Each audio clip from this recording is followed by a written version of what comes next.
For the next chance to go fund yourself. Simple as that. Last few days to do it. But you get about 30 pass every hour. So that next one here is in a few minutes. Cavaliers lose last night in Philadelphia to the Sixers. A close game, though, ish. 118 to 112. But the Philly broke their win streak at 7. Yeah, they were down about 20 at one point. That's so good. They were able to fight back and make it interesting. But weren't able to pull out the win. But I like that, they never give up. They always fight back. So Cavaliers, everybody's out for the All-Star break. Is that this weekend, That's the All-Star this weekend, game? Yeah, it starts Friday night. Salt Lake City. Seems like only a year ago that we were doing this show from the All-Star game. Yeah, we mentioned yesterday that just Donovan Mitchell was involved, but Evan Mobley is in the Rising Stars Challenge that goes on, or whatever they call it. Right? It's like a tournament now. Okay. So he's in that on Friday night, which now they do like a little round-robin tournament, which is cool. I think that's a fun way to do it. I think they have like 3 teams or something like that, or 4 teams. I think 4 teams. What night is the home run derby? That's baseball. Oh, I'm sorry. I've got baseball on the brain. Yeah. Since Guardians baseball is almost upon us. Love it. That very first preseason game is next week. It's next Saturday. March the 3rd, we will be preempted for Guardians game against the Reds out there in Arizona. And then the season opener is not far off. The MLB season opener is March 30th in Seattle. And then they will play Seattle here for the home opener. That is April the 7th. And hopefully we'll be posted up somewhere. I'm going to tell you very soon where we're going to be for St. Patty's Day. Tell you where we're going to be for Guardians opening day. But all the pitchers and catchers are reporting for duty today. And then the full Guardian squad will be on site on Tuesday. Getting a lot of messages for Bill's birthday there. The talkback button on the iHeartRadio app for people who want to leave a message there. Happy birthday, Bill. You might be a bottom boy, but I hope you make it to the top. Oh my God, that's so creepy. That's not Stefan. That's somebody else, right? I'm not sure. This dude's pipes. Yeah, that's God. I'm so professionally envious. Good gravy. So yeah, there's that. Somebody texted, I hope I'm half as cool as Bill when I turn 41.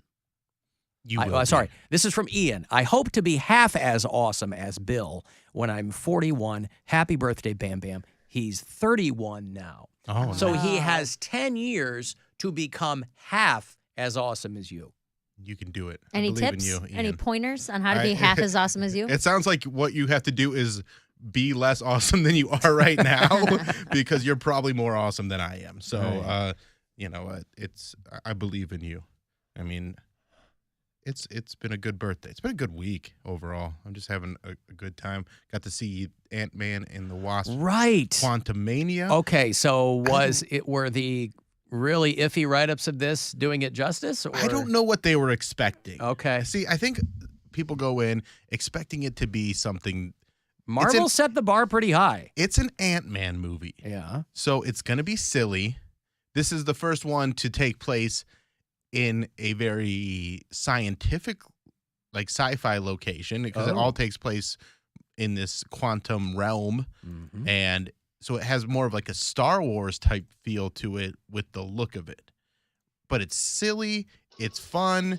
There's some good action sequences. There's a lot going on, but I think they handle all of it pretty well. My biggest complaint is that some of the, I like when there's more stakes. Everything, I don't want to give things away, so I'm just going to leave it at that. Yeah. But not enough medium rare for you. Yes, right. And that's why it's a little anemic. Right. More iron. Yeah. But this is the one where you see Ant-Man kind of mix it up the most. Like he's throwing tons of punches. He's getting in there and being a gritty superhero. There's like fight scenes with Ant-Man in this, whereas the other ones there's not as much as that. I never got around to I enjoyed it. I thought it was fun. I never got around to seeing the second one. I've only seen the first one. I like the second one. It had a lot of fun, and it's got Walton Goggins in it, so you should watch it. Just I for do like Walton Goggins. Love me some. Uncle Baby Billy. I do love me some Walton Goggins. Yeah. Yeah. Okay. So Ant-Man and the Wasp: Quantumania. Yeah. You give it. I would give it 3.5 out of 5 farts. 3.5 out of 5 farts. Yeah. All right. Well, I guess that's good. It's pretty good. Yep. So go in there with the expectations that it's going to be a silly, fun action movie where you can turn your brain off and you're going to have a good time. It's got some cool visuals. It's got Michelle Pfeiffer. Oh, my God. I like Michelle Michelle Pfeiffer. Pfeiffer is still so hot. Yeah. She is so hot. And I'll be honest, Michael Douglas still looks awesome. Does he? Like for an old dude, Okay. he looks great. All right. I mean, he looks old, but he still looks good. He's got great hair. He's got to keep Catherine Zeta-Jones happy. Michelle Pfeiffer is 64 years old. She looks great. Yeah. She's love her. Sad news from the Bruce Willis camp. His prognosis is worsening as we speak. You know, he got out of the movie biz because he'd been diagnosed with aphasia. So for a long time before he went public with it, people who worked with him would mention that he needed to be fed his lines and he couldn't remember things and blah, blah, blah. He's been diagnosed now with something called frontotemporal dementia, which is already hindering his ability to speak and to communicate. So it's all downhill from here for Bruce Willis. They posted something, Rumor Willis, his daughter, posted something on Instagram that, he was initially diagnosed with the aphasia last spring, but his condition is getting worse. And so now he has something called FTD. And that, on average, you get maybe 6 or 7 more years with that. But we have seen the last of Bruce Willis in movies, which is probably why he was doing all of them in anticipation of not being able to do that anymore. But, love Bruce Willis. That's a bummer. Yeah, it's a bummer. Love Bruce Willis. All right. Top 5 Bruce Willis movies for you. Unbreakable. That's a pretty good good. one. That's a great one. I'd put that probably number 3. No, 3. I'll put it 3. The scene where he, in that movie, he falls into the pool that has a cover on it and he's trying to get out, that gave me a serious fear of. My best friend growing up had a pool, and I would never take the cover off of her pool with her because you're so scared of that. Because I saw that movie way too young, and I was like, I'm gonna get tangled in it, and I am breakable. I will drown. Top Bruce Willis movies: Pulp Fiction. Okay, I'd put that probably 2. 12 Monkeys. Oh, that's a good one. Fifth Element. Love it. Are these just in no particular order? No particular order. I'm just rattling off the Bruce Willis. Die Hard. Yeah. Doy. Nah. I don't know. A lot of good ones. I mean, Sixth Sense, I guess. Sixth Sense. I would do Sixth Sense, Unbreakable, Pulp Fiction, and G.I. Joe Retaliation. Die Hard with a Vengeance, and Die Hard. Those would be my 5. What about Looper? I liked Looper, but I wouldn't put it. It doesn't have the same feel to it. And then I kind of want to put Armageddon in there, even though there's space fire. It's it's still I really love Armageddon. That is a fun movie. My girlfriend had never seen it, and we were in the hotel, and they don't have Netflix there, so we're just watching what's ever on. And we got kind of halfway through it. She's like, what is going on here? She's like, why is Bruce Willis an astronaut? And I'm like, he's not an astronaut. He's an oil guy that gets sent to space to blow. And she's like, this is a ridiculous movie. I'm like, it absolutely is, but it is fun. So much fun. Yeah. So what about Whole 9 Yards?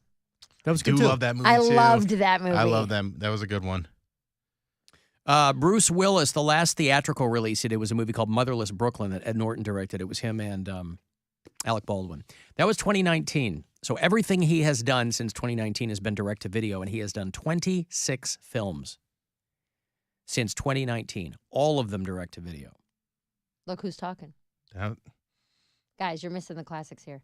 When he's in Friends and he dates, I think, Rachel. Yeah, look who's talking is just his voice. Doesn't matter. Okay. You're seeing in any Bruce Willis production. Mm-hmm. Okay.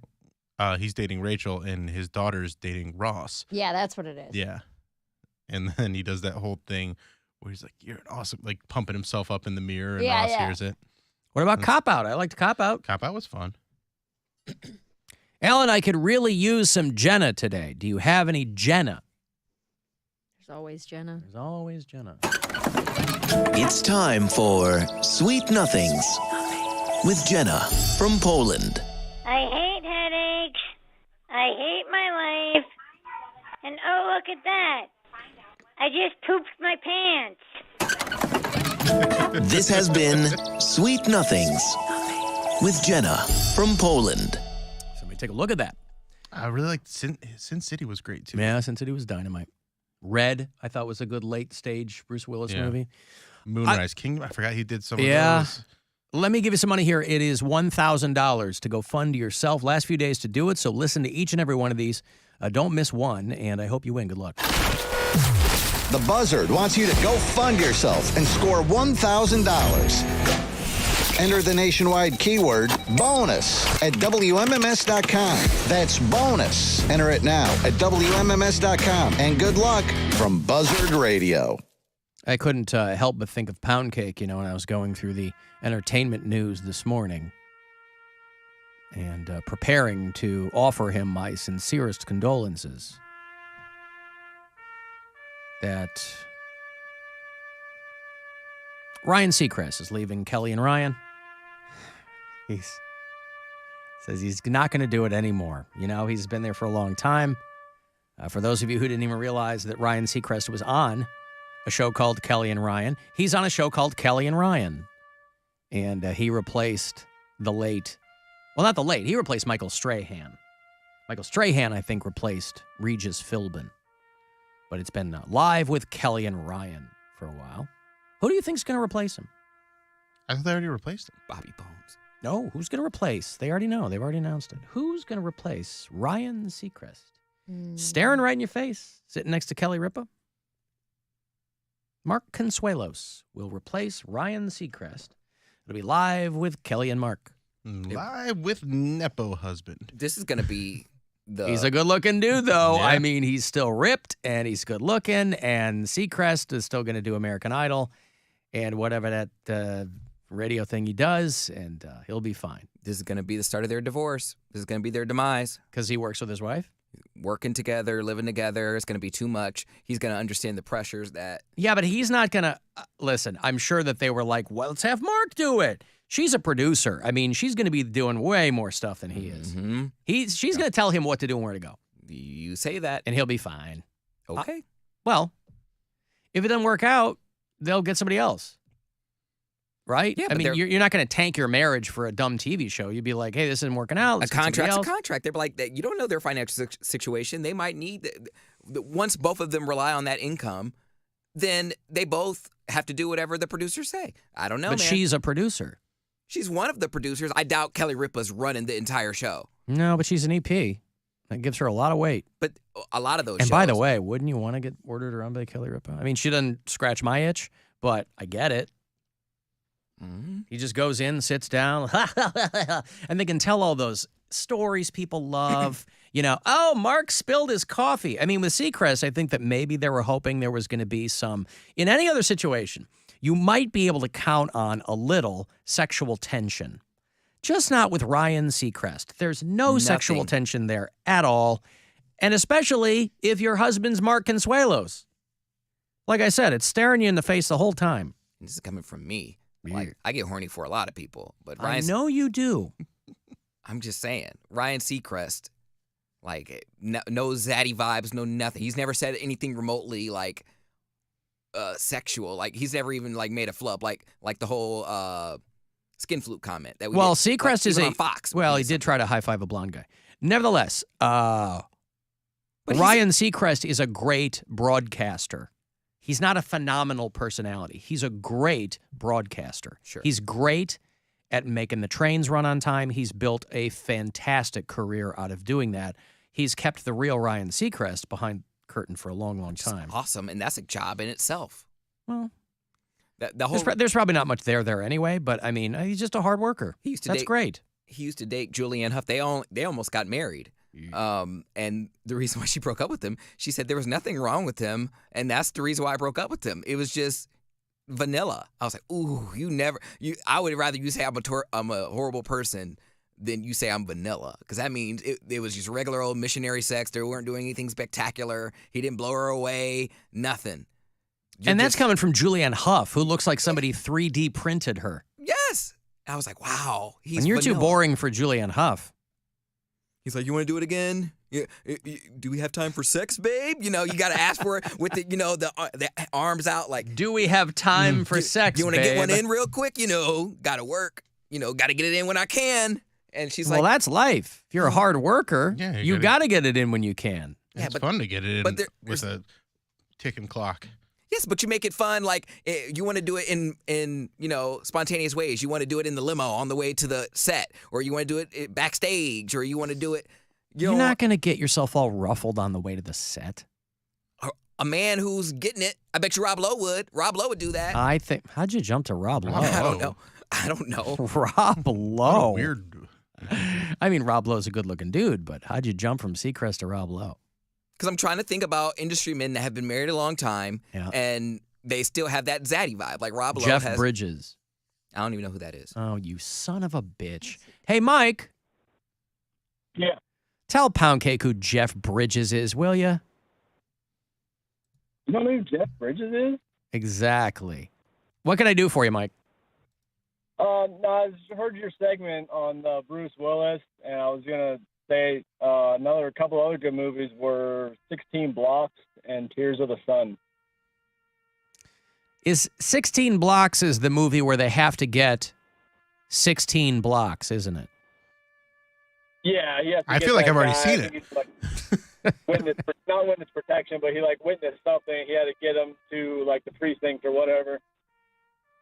Yeah, okay. Listen, I'll go all the way back. I still love Blind Date. I think that was Moonlighting era. I think that might have been his first movie. I love Blind Date with him and Kim Basinger. That's a funny movie, dude. It is a funny movie. Just slaps, even Hudson Hawk, which is universally hated. I thought Hudson Hawk was funny. Thank you, Mike. I appreciate the call. Tears of the Sun. I don't remember that, but that's a war movie. That's a right? war one. Okay. I like Empire of the Sun, the band. Tears of the Sun, 2003. Okay. Monica Bellucci was in that. Foxy.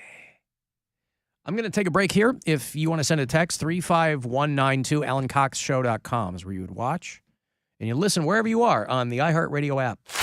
People are going funding crazy around here.